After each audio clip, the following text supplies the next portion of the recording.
दुनिया की हर बड़ी खबर के साथ हम हाजिर हैं। सबसे पहले बात होगी जयपुर में सड़क पर रफ्तार का जो कहर देखने को मिला, जहां बेकाबू ऑडी कार ने सड़क किनारे खड़े कई लोगों को रौंद दिया। हादसे के वक्त ये रईस ज्यादा नशे में धुत था। ना तो नियम कायदों की कोई चिंता थी और ना ही सड़क पर चलने वाले बेकसूर लोगों की। तभी उन्होंने एक दो नहीं 16 लोगों को अपनी कार से कुचलते चले गए। देखिए ये रिपोर्ट। एक सेकंड और ऑडी 16 लोगों को रौंद देती है। एक सेकंड और बीच सड़क पर मातम ही मातम छा गया।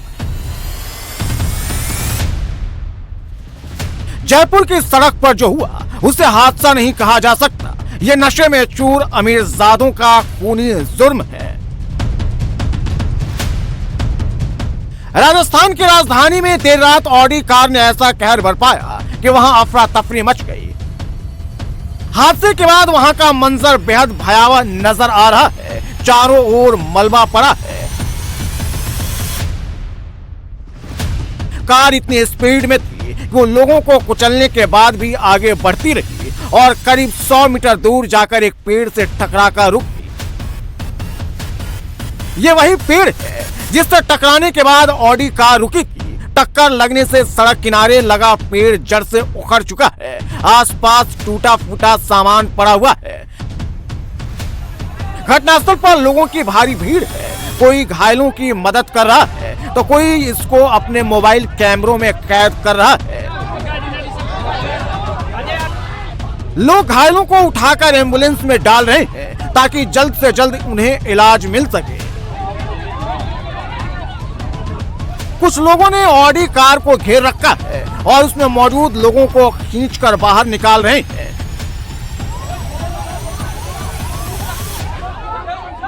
कुछ लोगों को टांग कर ले जाया जा रहा है तो कोई हादसे में गंभीर रूप से घायल नजर आ रहा है। दिल दहला देने वाला सड़क हादसा जयपुर का है, जहां पत्रकार कॉलोनी के पास ऑडी कार पहले डिवाइडर से टकराई और फिर सड़क किनारे लगे ठेलों और कई लोगों को कुचल दिया। ऑडी कार की रफ्तार 100 किलोमीटर से ज्यादा बताई जा रही है। पत्रकार कॉलोनी खरबास चौराहे पर जिस तेज रफ्तार ऑडी ने कहर मचाया, उस ऑडी की हालत देखिए। ये वो ऑडी कार है सफेद कलर की जो बहुत तेज रेस करते हुए टक्कर मारा है। शुरुआती तौर पर आप कार की हालत देखकर आप अंदाजा लगा लेंगे कि गाड़ी की रफ्तार कितनी तेज होगी। देखिए आगे का जो पूरा हिस्सा है वो लगभग पूरी तरीके से खत्म हो चुका है। ये ऑडी कार थी जब खरबास सर्किल पर बहुत तेज रफ्तार से आ रही थी। उसके बाद वहां खाना खा रहे लोगों पर दुकानों पर चढ़ाते हुए चली गई, जिसमें एक की मौत हो गई। 1 दर्जन से ज्यादा लोग घायल हैं।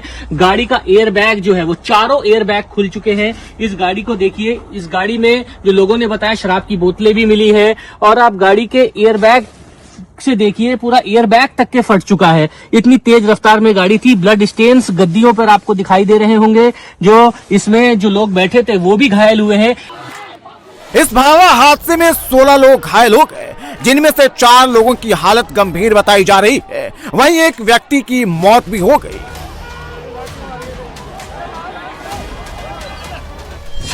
जिसकी पहचान रमेश बैरवा के रूप में हुई है। वो राजस्थान के भीलवाड़ा जिले के रहने वाले थे और वो स्टॉल पर हेल्पर के रूप में काम करते थे। हादसे के समय कार में 4 लोग सवार थे, जिनमें से चालक समेत 2 लोग तो फरार हो गए, लेकिन बाकी 2 लोगों को पुलिस ने हिरासत में ले लिया है। इनमें से एक व्यक्ति खुद पुलिसकर्मी है। वहीं पुलिस ने जब इन लोगों से पूछताछ की तो पता चला कि हादसे के समय उनमें से 2 लोगों ने शराब पी रखी थी।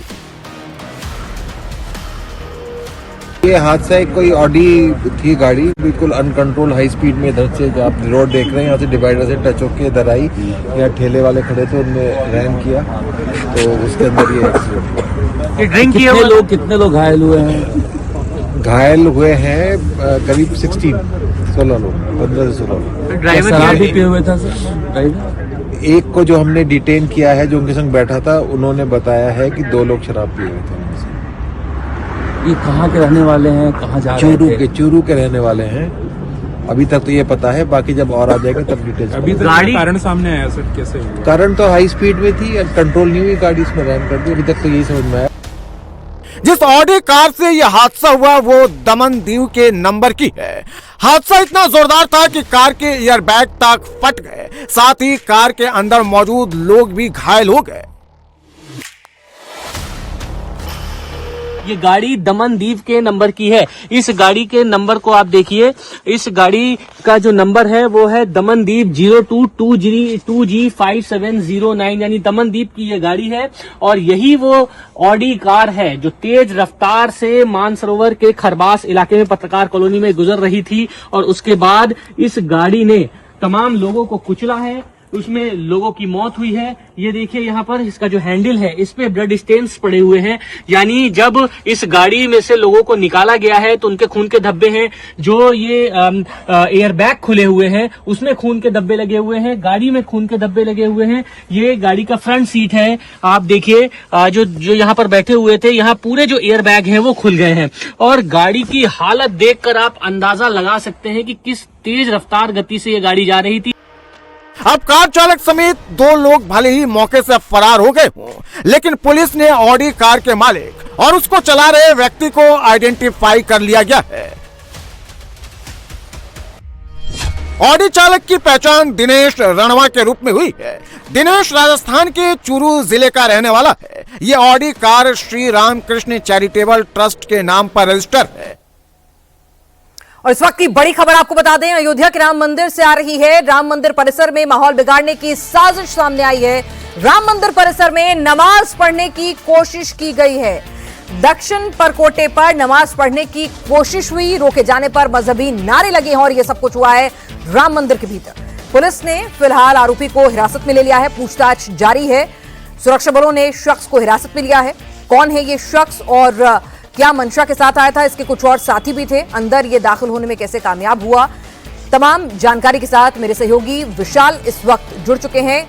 विशाल, क्या कुछ जानकारी हासिल हुई है, आखिर किस मंशा के साथ ये दाखिल हुआ था और मंदिर परिसर में माहौल बिगाड़ने की ये साजिश पर क्या खुलासा हुआ अब तक?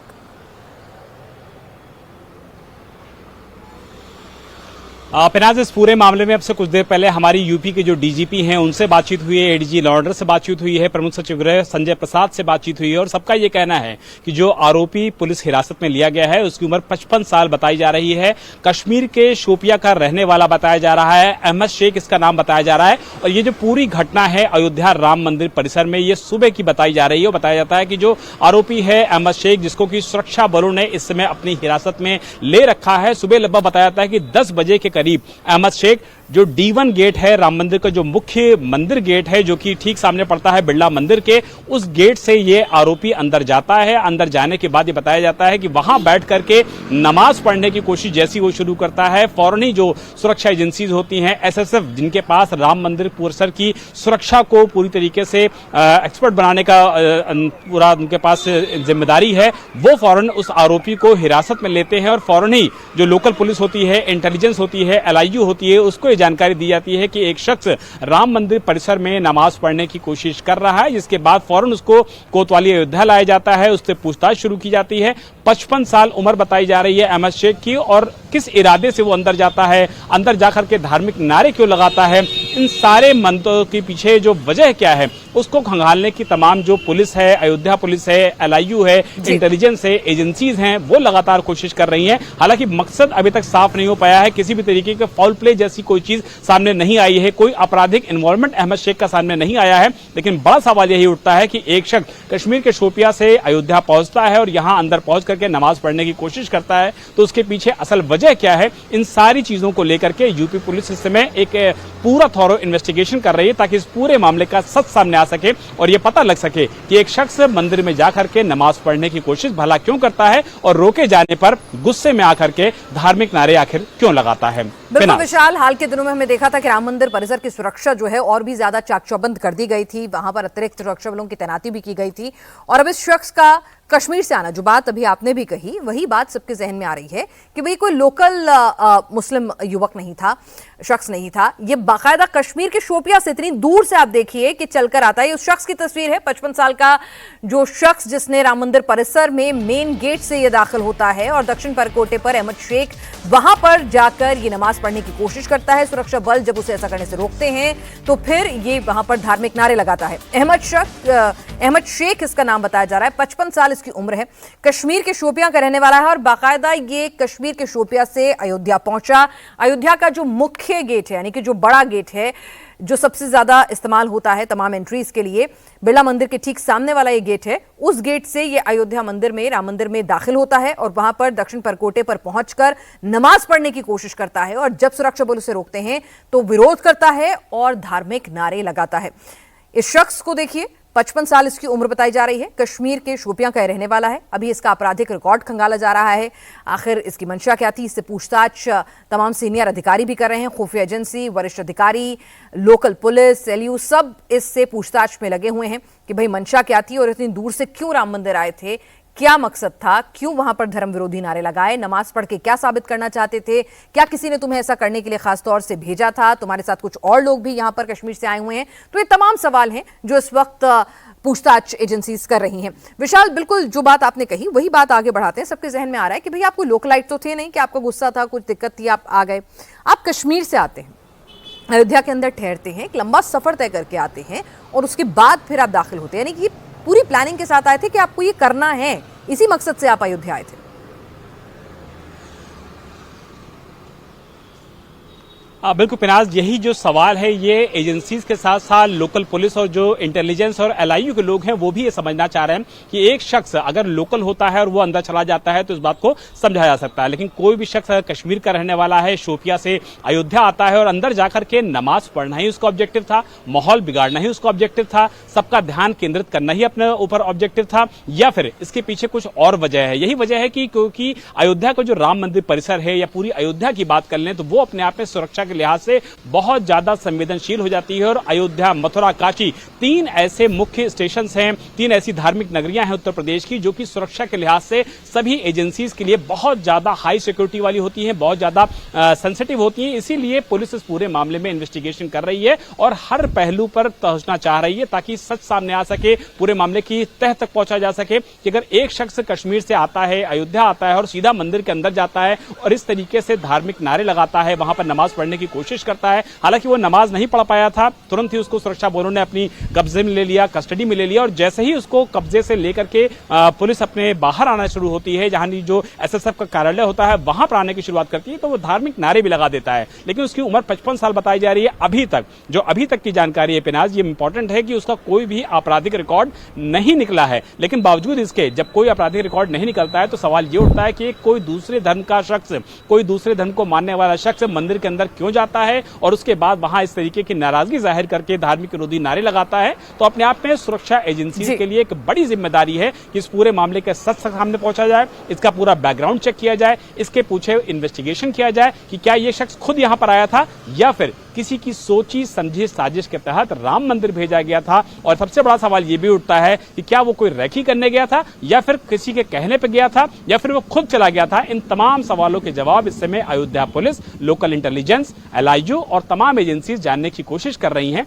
ताकि अहमद शेख के बारे में सभी जानकारियां जुटाई जा सके और अयोध्या में बिल्कुल मामला संगीन है कि आखिर ये शख्स एक खास मकसद से अयोध्या पहुंचा, क्या किसी बड़ी साजिश के तहत यहां पहुंचा, रेकी करने के लिए पहुंचा, उसके साथ कुछ और साथी भी हो सकते थे, मकसद क्या था, किसने उसे आने के लिए कहा, ये तमाम सवाल हैं जिसको खंगाला जाएगा। और इसकी जो जाहिर सी बात है, इसके जो इसका ट्रैक रिकॉर्ड है, शोपिया में भी लोकल पुलिस से और इसकी सांठगांठ किससे है, सब चीजें जो हैं उनकी जांच होगी क्योंकि अयोध्या का मामला है, राम मंदिर परिसर का मामला है जिसको लगातार हाई अलर्ट पे वहां रखा गया है और सुरक्षा बलों की अतिरिक्त तैनाती भी हाल फिलहाल में की गई थी। तो लाजमी सी बात है कि इस मामले को पूरी संगीनता से पुलिस महकमा जो है ले रहा है, सुरक्षा एजेंसियां पूछताछ कर रही हैं। इस अपडेट के लिए विशाल शुक्रिया। आप इस बड़ी खबर पर लगातार नजर बनाए रखिए, मामला गंभीर है, जैसे ही और अपडेट आएगा हम अपने दर्शकों तक पहुंचाएंगे। राम मंदिर परिसर में नमाज पढ़ने की कोशिश हुई तो प्रयागराज में माघ मेले को बदनाम करने की साजिश रची गई। प्रयागराज में 2 सोशल मीडिया इन्फ्लुएंसर पकड़े गए हैं जो पूरी स्क्रिप्ट तैयार करके साधु संतों को बदनाम करने वाले वीडियो बनाते थे। प्रयागराज में व्यूज हासिल करने के लिए कैसे साधु संतों को बदनाम किया जा रहा है, देखिए ये पूरी रिपोर्ट। तिलक लगा रहे हैं जी, मंत्र पढ़ के लगाइएगा। हाँ। अरे मंत्र नहीं आता भाई, ये क्या, अरे कहाँ, अरे तिलक लगा रहे हैं जी, मंत्र पढ़ के लगाइएगा। मंत्र आता है कि नहीं? हाँ। अरे मंत्र नहीं आता भाई, क्या आपको? बिना मंत्र पढ़े नहीं लगाना है। मंत्र सुनाओ। अच्छा गायत्री मंत्र सुनाओ। अरे गायत्री मंत्र पढ़ के सुनाओ। लगाओ गायत्री मंत्र पढ़ के सुनाओ। लगा रहे हो, मंत्र नहीं आते तुम्हें? आधार कार्ड दिखाओ, आधार कार्ड, बिना आधार कार्ड तुम्हें मंत्र आता, कोई मंत्र सुनाओ। ओम जनगणम ओम। ये क्या, अरे कहाँ, अरे पकड़ो, अबे देखो कसम से यार फेक बाबा जा रहा है यार, अबे देखो ये आता नहीं यार, अरे यहाँ पर सभी फेक बाबा आ गए हैं भाई, कसम से यार अपने संगम में यार सब फेक बाबा ही बैठे हैं यहाँ, मतलब कि ना मंत्र आता है ना ही कोई प्रवचन आता है, सिर्फ यहाँ पर चंदन लगा रहे हैं। मंत्र आता है, कोई मंत्र सुनाओ। ये क्या, अरे कहाँ। इस वीडियो को देखकर आपको यही लगेगा कि ये फर्जी बाबा हैं, माघ मेले में अपनी दुकान चलाने प्रयागराज पहुंचे हैं। इस वीडियो को 60 लाख व्यूज मिल चुके हैं। हम कुछ करते नहीं, 10-5 रुपए मांगते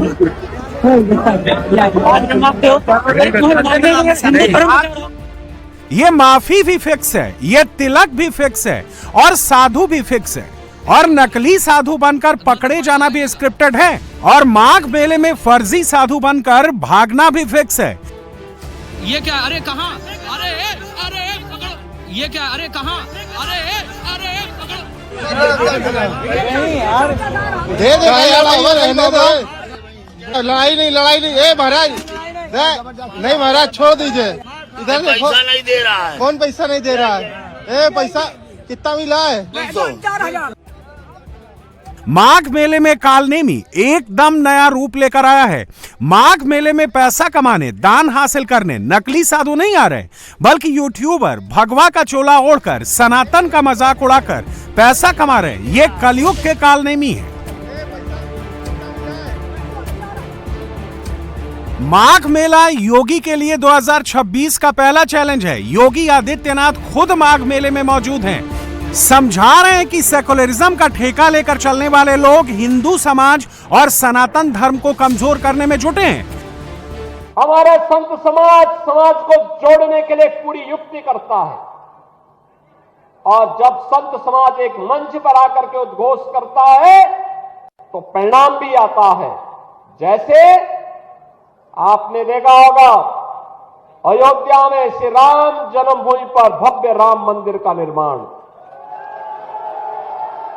अयोध्या में श्री राम जन्मभूमि पर भव्य राम मंदिर का निर्माण, ये पूज्य संतों की उसी साधना और उसी एकता का परिणाम है जिसे मूर्त रूप दिया है देश के यशस्वी प्रधानमंत्री श्री नरेंद्र मोदी जी ने। लेकिन प्रदीप और चंदन सोशल मीडिया में ये मैसेज दे रहे हैं कि आस्था के इस मेले में सब फर्जी है। जिनको ना मंत्र आते हैं, इनको ना गायत्री मंत्र याद है, ना इन्हें हनुमान चालीसा की जानकारी है। बताएं आप अपना पता ही नहीं बताएंगे। अरे कोई मतलब है, कोई रिश्तेदारी करना है क्या? यस ऐसा है कि सब जो क्या कर रहे हो चाहिए बताओ। अच्छा वीडियो बना रहे हैं, ये वीडियो बाबा एक मोबाइल क्या ले लिया? बाबा जी गुस्सा मत हुई, बस एक क्वेश्चन पूछना था। आप गाली मत दीजिए बाबा जी। बाबा जी बस एक क्वेश्चन पूछना था। अच्छा आपने हमसे जब वीडियो बनाया तो पूछा कि एक भी बार पूछा एक भी बार आप लोगों ने कि बाबा जी वीडियो बना रहे हैं, इतनी दूर से आ गए वीडियो बनाने बात होती है। तो दोस्तों बाबा जी नाराज हो गए हैं, देख सकते हैं। दोस्तों बाबा जी नाराज हो गए कहना कि अब अगर मैं देखिए बाबा जी ये लोग नाराज हैं। आप एक बार गायत्री मंत्र सुना दीजिए। ये लोग अरे जाइए उधर गायत्री मंत्र सुनिए।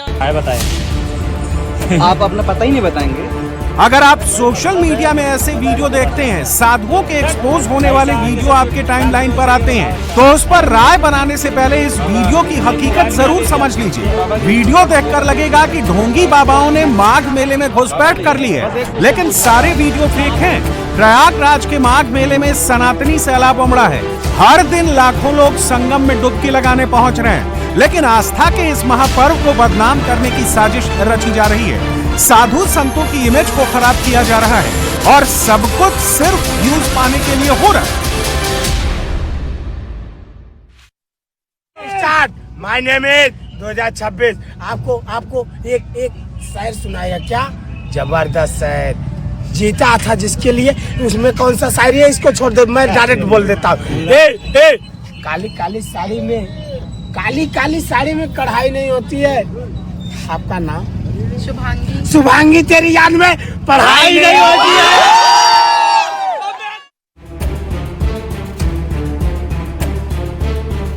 जब प्रदीप और चंदन के वीडियो वायरल हुए तो प्रयागराज पुलिस भी एक्टिव हो गई। पुलिस को सोशल मीडिया के जरिए ही आरोपियों का सुराग मिला, इनकी आईडी का पता लगाया गया और माघ मेले को बदनाम करने के आरोप में एफआईआर दर्ज कर साइबर सेल ने प्रदीप और चंदन को गिरफ्तार कर लिया।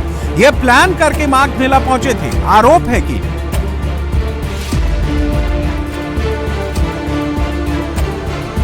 प्रयागराज के ही रहने वाले प्रदीप ने बिहार के मधेपुरा निवासी चंदन के साथ मिलकर सनातन को बदनाम करने वाली स्क्रिप्ट तैयार की थी। पूरी प्लानिंग के साथ वीडियो शूट किए गए। प्रदीप ने वीडियो शूट किया और चंदन ने साधु का मेकअप किया। दोनों का प्लान था कि चंदन साधु बनकर लोगों को टीका लगाएगा और वीडियो बनाने के दौरान प्रदीप उससे गायत्री मंत्र पूछेगा और इसके बाद चंदन गायत्री मंत्र नहीं सुनाएगा और आधार कार्ड मांगने पर वहां से भाग जाएगा।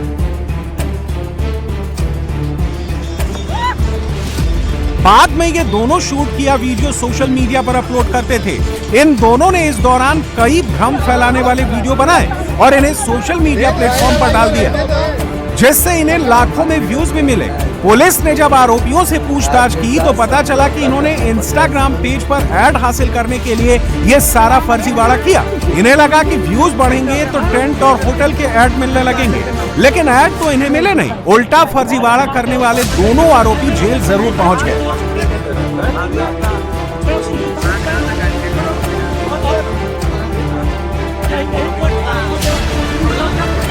कोई मंत्र आते, कोई मंत्र सुनाओ। करीब 50,000 फॉलोअर्स, 101 पोस्ट और लाखों करोड़ों में व्यू। ये प्रदीप का इंस्टाग्राम अकाउंट है। प्रदीप के एक एक वीडियो को लाखों लोग देखते हैं क्योंकि इसके वीडियो सनातन को बदनाम करने वाले होते हैं। ऐसे वीडियो अपलोड किए जाते हैं जिसमें फर्जी बाबा दिखते हैं। सनातनियों को बदनाम करने वाले वीडियो सामने आए। आरोपियों के कबूलनामे से संत समाज में नाराजगी है। नियमियों के रूप धारण करने वाले लोग पहले भी थे और आज भी हैं। मेरा धर्म एक ऐसा धर्म है जिससे लोग हजारों बार करोड़ों बार बदनाम करने का प्रयास करते हैं। एक ऐसी घटना ही माघ मेले में हुई है जहां पर एक साधु बनकर के एक दूसरे व्यक्ति को टारगेट करके एक रील, फर्जी रील बना रहा है, जिसकी सूचनाएं संत समाज को प्राप्त हुई है। ये बहुत ही निंदनीय कार्य है। ऐसे लोगों पर प्रशासन को तत्काल मुकदमा लिख करके जेल भेजना चाहिए और एक सख्त नियम हो कि जो पत्रकार यहाँ हैं, जो जिनके पास परमिट है या लाइसेंस है, जो मान्य पत्रकार हैं, उनको ही ऐसी चीज़ों को बनाने का अधिकार प्राप्त हो, या फिर जो जिनकी नियत साफ है। ये जो रीलबाजी करके जो बाबा ये सब कर्मों को और गतिविधियों को दिखा रहे हैं कि मांस मदिरा खाते हुए रील बना रहे हैं, शराब पीते हुए रील बना रहे हैं और उल्टे सीधे कर्मों को करते हुए रील बना रहे हैं। एक तो देखिए हमारी जनता जनार्दन भी थोड़ा सा उनको ज़्यादा लाइक कर रही है, तो जनता जनार्दन से यही कहना चाहूँगा, ऐसे फर्जी बाबाओं को पहले उनका बैकग्राउंड समझिए, उनकी स्थिति परिस्थिति को समझिए, उसके बाद उसको लाइक करें, उसको फॉलो करें। फॉलो करने से मना नहीं कर रहे हैं, लेकिन आप ये भी देखिए कि अपने सनातन धर्म का ही कहीं ना कहीं क्षति और उसको नुकसान पहुंचाया जा रहा है। और इस विषय में हमारा जूना अखाड़ा बहुत अग्रित रूप से लगा हुआ है। जो फर्जीवाड़ा जो ये बाबा लोग कर रहे हैं, रीलबाजी जो कर रहे हैं, इनके ऊपर कार्रवाई होने की तैयारी चल रही है। साधु संतों को बदनाम करने वाले खुलासे के बाद पुलिस भी अब इस तरह के अकाउंट्स की पड़ताल कर रही है। पुलिस ने अल्टीमेटम दिया है कि भविष्य में अगर कोई शख्स या इंटरनेट मीडिया अकाउंट बनाकर जानबूझकर गलत कंटेंट बनाएंगे तो उसके खिलाफ कठोर कार्रवाई की जाएगी। प्रयागराज में बाबाओं को बदनाम करने वाले गैंग का खुलासा हुआ तो संभल में बिजली चोरी के खिलाफ एक्शन जारी है। प्रशासन ने 43 लोगों के खिलाफ कार्रवाई की है। संभल में 3 मस्जिद ऐसी मिली हैं जहां कटिया डालकर बिजली का कनेक्शन लिया गया। हिंदू मोहल्ले में भी बिजली चोरों को पकड़ा गया है, लेकिन संभल के सांसद को इस कार्रवाई के पीछे धार्मिक एंगल ही नजर आ रहा है।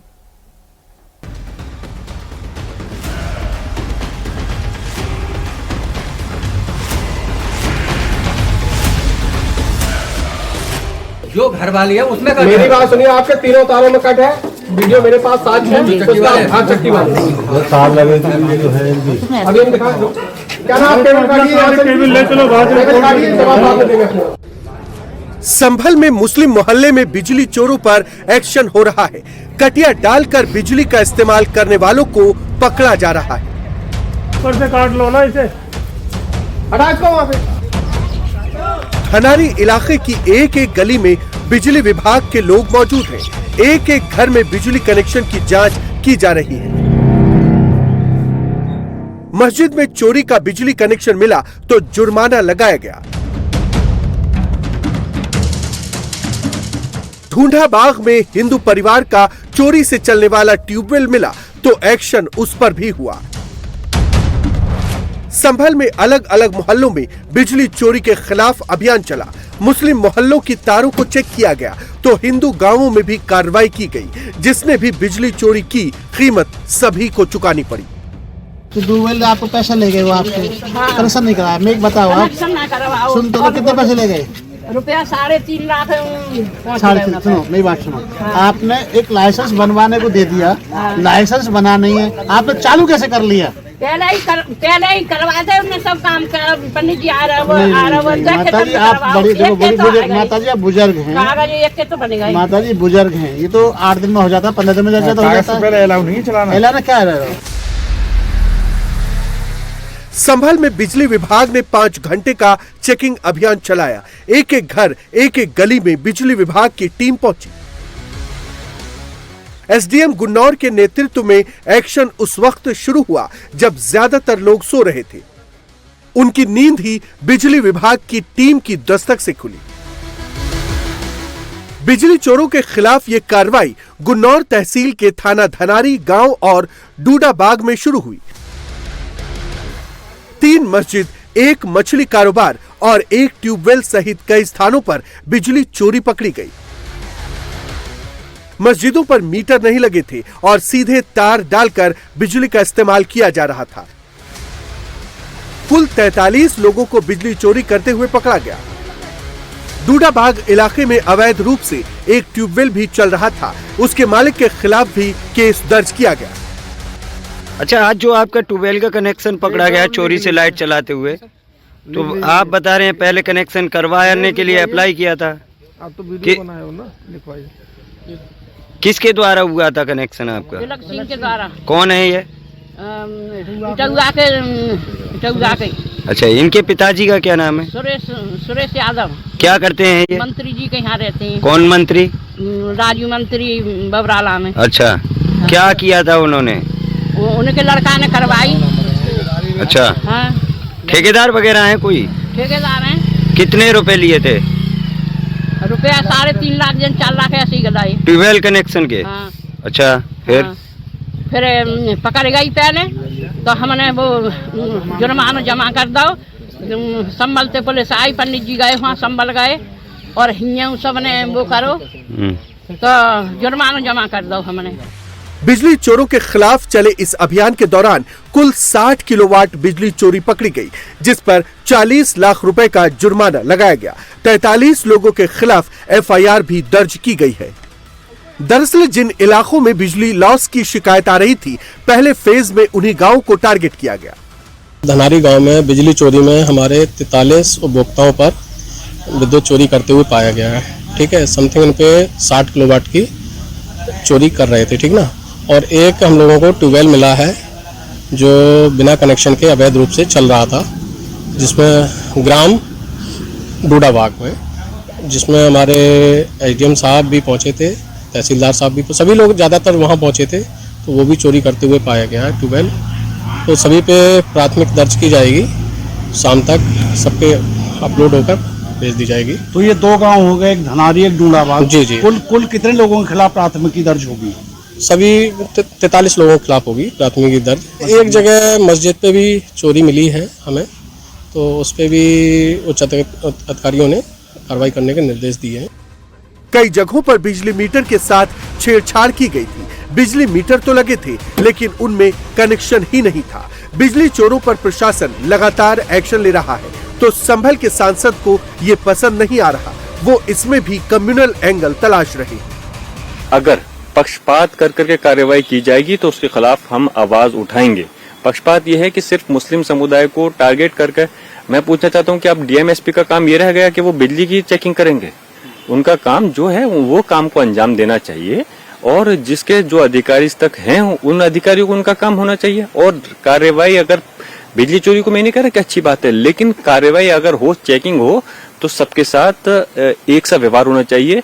हर मुस्लिम व्यक्ति के या उनके नाम पर एक सी चेकिंग नहीं होना चाहिए, पक्षपात नहीं होना चाहिए, सभी समुदाय की चेकिंग होनी चाहिए। समाजवादी पार्टी के सांसद जियाउर रहमान बर्क पर भी बिजली चोरी के आरोप लग चुके हैं। उन पर भारी जुर्माना भी लग चुका है, लेकिन वो प्रशासन की कार्रवाई पर ही सवाल उठा रहे हैं। संभल में चाहे अवैध अतिक्रमण पर बुलडोजर चले या फिर कटिया डालकर बिजली चोरी करने वालों पर एक्शन हो, उन्हें लगता है कि मुस्लिम समाज को जानबूझकर टारगेट किया जा रहा है।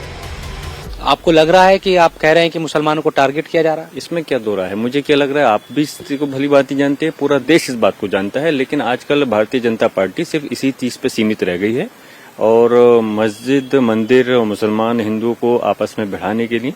लेकिन मैं पूछना चाहता हूं जरा इस बात का, वो जो भी पुलिस प्रशासन का अधिकारी है इस काम को अंजाम दे रहा है या कोई सरकार है, तो इस बात का जवाब दे कि कैसे इस चीज से हिंदू समाज के लोगों को फायदा पहुंच सकता है। किसी की आपको मस्जिद को नोटिस दे करके लोगों के अंदर भय पैदा करना, डर पैदा करना, उनको इस चीज पे आमादा कर देना कि वो बेचारे मजबूरन अपने हाथ से हथौड़ा चलाने के लिए मजबूर हो जाएं। वक्त की बात है, वक्त हमेशा कभी एक सा नहीं रहता है। लेकिन और फिर जा करके आप बुलडोजर चला करके मस्जिद को शहीद कर देते हो, तो ये चीज एक अच्छी प्रथा नहीं है। बिजली चोरों के खिलाफ जारी अभियान में किसी भी तरह की कोई परेशानी न हो, मुस्लिम मोहल्लों में विरोध न झेलना पड़े, इसके लिए धनारी थाना पुलिस के जवान भारी तादाद में मौजूद थे।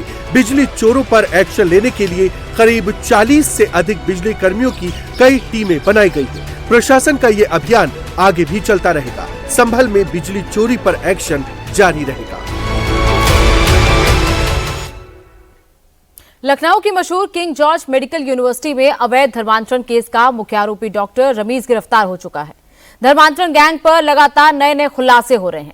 रमीज तो मोहरा था, पूरे गैंग का मास्टरमाइंड उसका पिता सलीमुद्दीन था। सलीमुद्दीन पर पहले से धर्मांतरण कराने के आरोप हैं और इस पूरे विवाद में केजीएमयू और यूपी महिला आयोग की उपाध्यक्ष अपर्णा यादव भी आमने सामने हैं। यूनिवर्सिटी ने अपर्णा के खिलाफ पुलिस में शिकायत दी है, तो अपर्णा ने केजीएमयू के आरोपों को गलत बताया है। डॉक्टर रमीजुद्दीन सरेंडर करना चाहता था, लेकिन पुलिस ने उसे पहले ही गिरफ्तार कर लिया।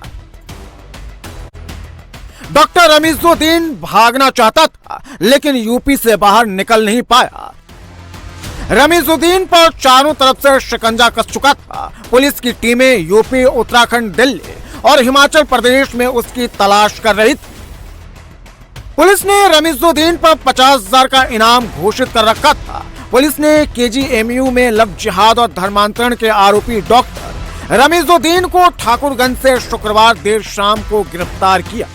दिनांक 23 दिसंबर 2025 को केजीएमयू की एक मेडिकल छात्रा ने थाना चौक पर एक प्रार्थना पत्र दिया, जिसपे यह आरोप लगाया गया था कि उसके सीनियर डॉक्टर रमीजुद्दीन उर्फ रमीज ने उसके साथ उसका शारीरिक शोषण किया है और जब उसने उसके शादी की बात की तो उसने उसके धर्म परिवर्तन का दबाव डाला है। इस सूचना पर तत्काल अभियोग पंजीकृत किया गया और इंस्पेक्टर चौक नागेश उपाध्याय द्वारा विवेचना प्रारंभ की गई। विवेचना के क्रम में साक्ष्य संकलन के दौरान एक अन्य मेडिकल छात्रा द्वारा ये आरोप लगाया गया कि उसके साथ भी रमीजुद्दीन ने इसी तरह का कृत्य किया है और उसके साथ गलत कार्य किया है और उसका गर्भपात कराया है, साथ ही उस पर धर्म परिवर्तन कराकर जबरन उसे निकाह किया है। पुलिस ने लखनऊ, पीलीभीत और खटीमा वाले घरों पर 7 जनवरी को ही कुर्की का नोटिस चिपकाया था। आरोपी डॉक्टर रमीज को बीती रात ही पुलिस ने सुरक्षा कारणों से जेल भेज दिया है। अब रमीज को पुलिस जल्द ही अपनी कस्टडी में लेगी और पूछताछ करेगी। केजीएमयू यानी कि किंग जॉर्ज मेडिकल यूनिवर्सिटी के धर्म परिवर्तन और रेप के मामले के मुख्य आरोपी डॉक्टर रमीज को लखनऊ की चौक पुलिस ने उसके किराए के घर के पास ही सिटी स्टेशन इलाके से गिरफ्तार कर लिया है और इस मामले में डॉक्टर रमीज को जेल भी भेज दिया गया है।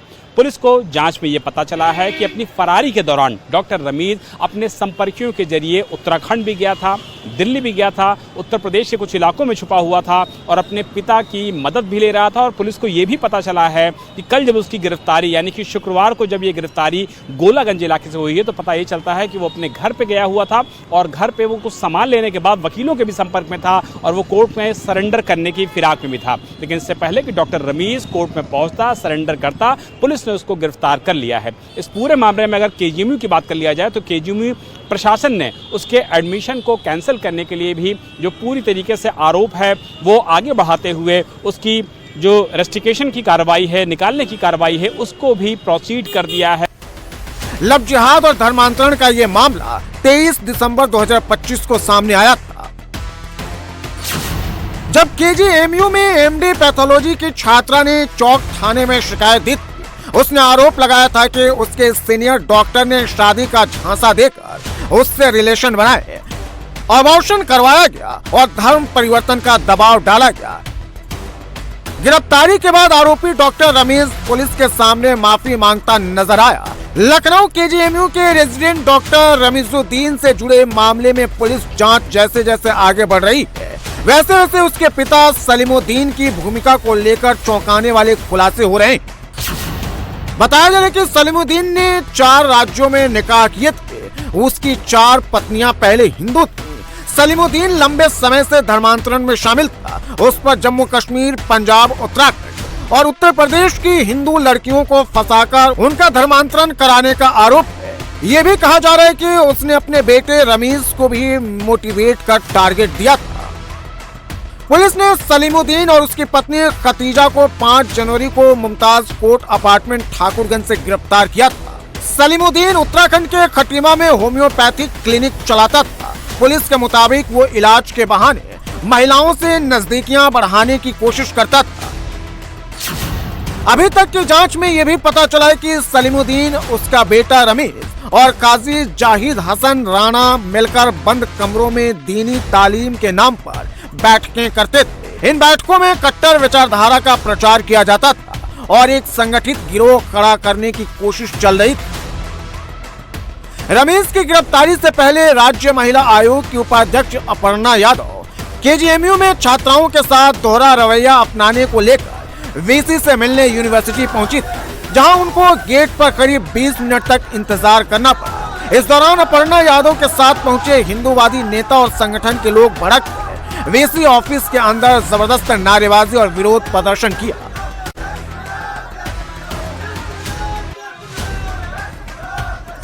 इस मामले में केजीएमयू के चीफ प्रॉक्टर ने महिला आयोग की उपाध्यक्ष अपर्णा यादव के साथ आई उग्र भीड़ के खिलाफ तहरीर दी है। सरकारी काम में बाधा डालने, सरकारी संपत्ति को नुकसान पहुंचाने का आरोप लगाते हुए एफआईआर दर्ज कर कड़ी कार्रवाई की मांग की गई है। लोगों को कल शाम तक जब ये घटना हुई है तब तक महिला आयोग से कोई भी दिशा निर्देश, पत्राचार, सुझाव, आख्या कुछ भी नहीं थी। आपको जानकारी नहीं दी गई थी कि उपाध्यक्ष महोदय यहाँ पर आ रही हैं? नहीं थी, लेकिन इस प्रकरण में भी कोई कम्युनिकेशन नहीं है, जिससे हम लोग को ऐसा लगता था कि हम लोग मीडिया को ब्रीफ करते थे कि हमारी कार्रवाई से संतुष्ट रहेंगे। कल उनके आने की कोई सूचना नहीं थी। पहले हम लोगों को लगा ये सूचना गलत है, वो यहाँ प्रेस कॉन्फ्रेंस क्यों करेंगी, एक ऑटोनॉमस बॉडी है और वो खुद ही एक वरिष्ठ है, उनके पास तमाम ऑफिसेज हैं, पार्टी का ऑफिस है, अपना उनका ऑफिस है, उनका घर बड़ा होगा। लेकिन खैर तब तक तमाम लोग आने लगे। हम लोगों को ये भी नहीं समझ में आया कि प्राइवेट लोग इतने क्यों आ रहे हैं। फिर कोई आया कि मैडम वीसी से मिलेंगी और तुरंत मिलवा दीजिए। वीसी इंटरव्यू में थी, हम लोगों ने तुरंत एक additional proctor OP Singh professor को बाहर खड़ा किया कि उनको रिसीव किया जाए और अंदर 2 senior lady teachers, pro vice chancellor number 2 of the university और विशाखा कमेटी की जो चेयरमैन थी उनको बिठाया गया कि अपर्णा जी उनके साथ 1-2 जो उनका सपोर्टिंग स्टाफ हो उनको लेके चले आए, उनसे बातचीत करें और उस दौरान हम लोग इंटरव्यू रोककर वीसी ने कहा कुछ समय के लिए आ जाएंगे। लेकिन इतने में ही 200 लोगों को लीड करती हुई आई। उन्होंने जब रोका गया तो एक दरवाजा तोड़ा। दरवाजा इसलिए नहीं बंद किया गया था कि उनको मना करना था, दरवाजा इसलिए बंद किया गया था कि 200 लोग थे, बहुत उग्र रूप से घुस रहे थे। अब पूरे मामले में अपर्णा यादव का भी पक्ष सामने आ गया है। अपर्णा यादव ने कहा कि केजीएमयू प्रशासन की तरफ से एक सुनियोजित और तथ्यविहीन प्रचार किया जा रहा है, जिसमें ये आरोप लगाया जा रहा है कि उत्तर प्रदेश राज्य महिला आयोग की उपाध्यक्ष श्रीमती अपर्णा यादव जी के समर्थकों ने तोड़फोड़ की है, जबकि जो भी वीडियो फुटेज मौजूद है उसमें इसके कोई सबूत नहीं है। केजीएमयू में धर्मांतरण और लव जिहाद का केस योगी आदित्यनाथ तक पहुंच चुका है। आरोपियों के खिलाफ एक्शन शुरू हो चुका है। पुलिस अब धर्मांतरण गैंग के एक-एक किरदारों की तलाश में जुट गई है। वहीं बिहार में अपराधी बेलगाम होते जा रहे हैं। पटना की सड़कों पर गोली चल रही है, जमुई में ज्वेलर से दिन दिहाड़े लूट हो रही है और मुंगेर में शादी की खुशियों के बीच खुलेआम गोलियां दागी जा रही हैं। यानी अपराधी खुलेआम कानून को चुनौती दे रहे हैं, जिसके बाद अब पुलिस इन आरोपियों की तलाश कर रही है। ये पूरी रिपोर्ट देखिए। एक बाइक सवार को 3 बदमाशों ने घेर रखा है। अपराधी युवक के साथ लूटपाट की कोशिश कर रहे हैं, लेकिन युवक उनका विरोध कर रहा है। इसके बाद जब बदमाश अपने मंसूबों में कामयाब नहीं होते तो जाते जाते बाइक सवार को गोली मार देते हैं।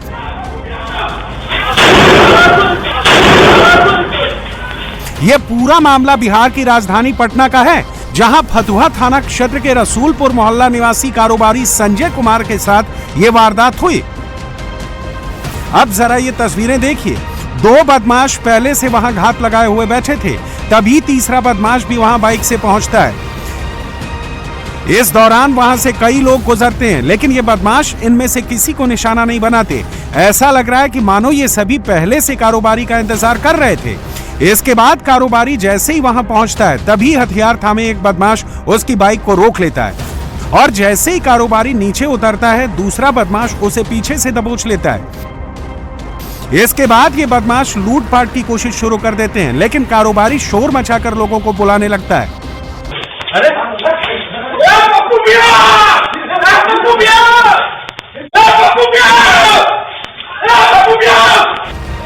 कारोबारी के विरोध करने पर ये अपराधी भाग खड़े होते हैं, लेकिन जाते जाते एक बदमाश उसको गोली मार देता है।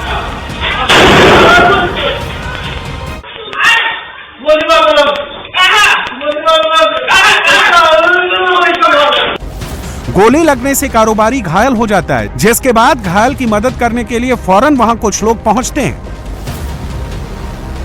इस दौरान घरों से निकलकर भी कई लोग बाहर आते हैं। बदमाश जिस बाइक पर सवार होकर आए थे, जल्दबाजी में वो उसे वहीं पर छोड़कर फरार हो गए। ये पूरी वारदात तब हुई जब कारोबारी संजय अपनी दुकान बंद करके घर लौट रहे थे। इसी दौरान बदमाशों ने उन्हें रास्ते में रोककर लूटपाट की कोशिश की और विरोध करने पर गोली मारकर उन्हें घायल कर दिया। वहीं पुलिस अब इन अपराधियों की तलाश में जुट गई है।